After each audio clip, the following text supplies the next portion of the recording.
Bismillahirrahmanirrahim. Assalamualaikum warahmatullahi wabarakatuh. Halo my student, how are you today? Ya, mudah-mudahan semuanya dalam kondisi sehat walafiat. Hari ini kita bertemu kembali dalam pelajaran akhlak, dan materi kita hari ini adalah tentang hidup sederhana. Ya, before our lesson today, let's say basmalah together. Bismillahirrahmanirrahim, dan tolong simak baik-baik pembelajaran kita hari ini. Quran Surat Al-Furqan ayat 67 yang artinya, dan termasuk hamba-hamba Tuhan yang maha pengasih, orang-orang yang apabila membelanjakan harta, mereka tidak berlebihan dan tidak pula kikir di antara keduanya secara wajar. Nah, dari Quran Surat Al-Furqan tadi, sederhana itu adalah hidup yang wajar dan tidak berlebihan. Ya. Hidup sederhana itu adalah di antara berlebihan dan kikir. Jadi ada di tengah-tengahnya.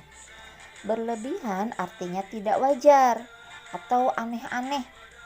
Sedangkan kikir artinya terlampau hemat atau disebut juga pelit. Dalam menggunakan uang jajan dianjurkan agar tidak berlebihan dan tidak pula kikir.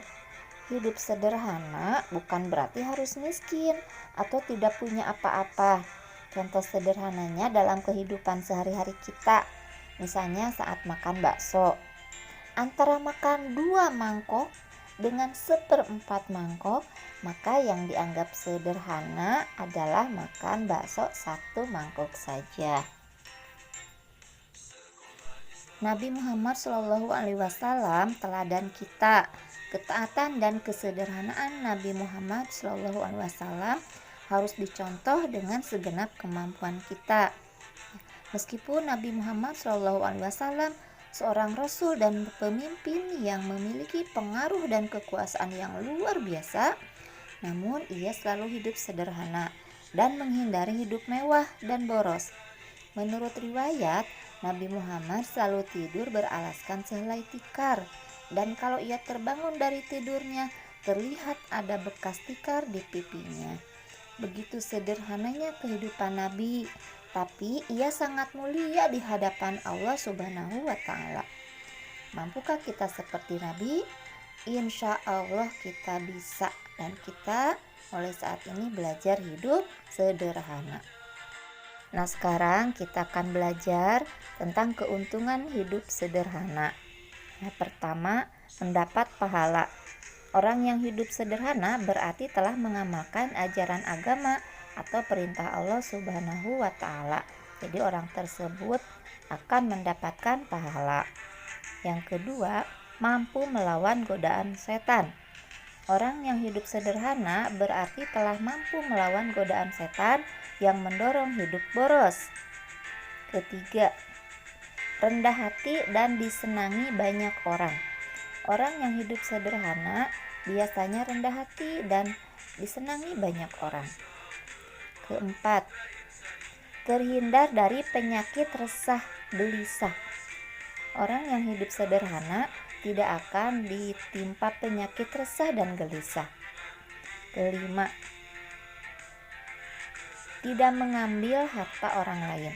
Orang yang hidup sederhana tidak akan pernah mengambil harta orang lain karena dia sudah merasa cukup dengan harta yang ada karena dia sudah hidup sederhana.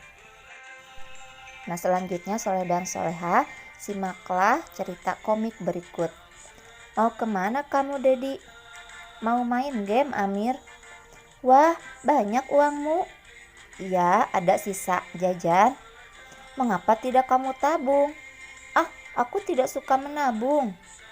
Jadi kamu suka boros? Allah Subhanahu wa Ta'ala mengatakan boros itu saudaranya setan. Oh, gitu ya.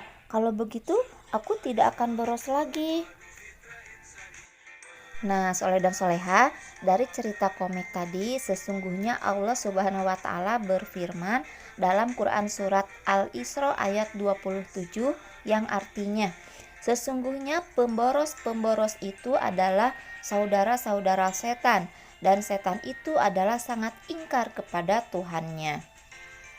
Dari ayat tadi dikatakan bahwa pemboros adalah saudaranya setan, sedangkan setan itu sangat ingkar kepada Allah Subhanahu wa taala. Berarti orang yang suka boros adalah orang yang ingkar kepada Allah Subhanahu wa taala.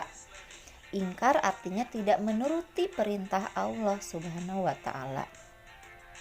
Nah, dari semenjak sekarang kita sudah belajar tentang hidup sederhana, kita niatkan dalam diri kita, dalam hati dan pikiran kita. Aku harus bisa hidup sederhana. Ya, semua orang bisa hidup sederhana, tergantung pada kemauannya. Mulailah dengan niat yang ikhlas untuk hidup sederhana, karena hidup sederhana adalah perintah Allah. Mulailah dengan membiasakan makan minum sederhana tidak berlebihan, menggunakan uang jajan secukupnya, sesuai kebutuhan pokok saja. Membeli pakaian tidak selalu mengikuti model. Membeli sepatu atau sendal dan peralatan yang lainnya secukupnya saja, yang kita perlukan saja, tidak boleh berlebih-lebihan. Nah, kalau hidup sederhana tidak dimulai dari sekarang, maka sikap boros itu pun akan terus berlanjut sampai hari tua. Bahayanya, kalau sikap boros itu suatu ketika tidak dapat terpenuhi, maka timbullah berbagai macam permasalahan seperti gelisah, marah, mengambil barang orang lain, dan menghalalkan segala cara. Na'udzubillah. Oleh karena itu, marilah sekarang kita mulai hidup sederhana sewajarnya saja.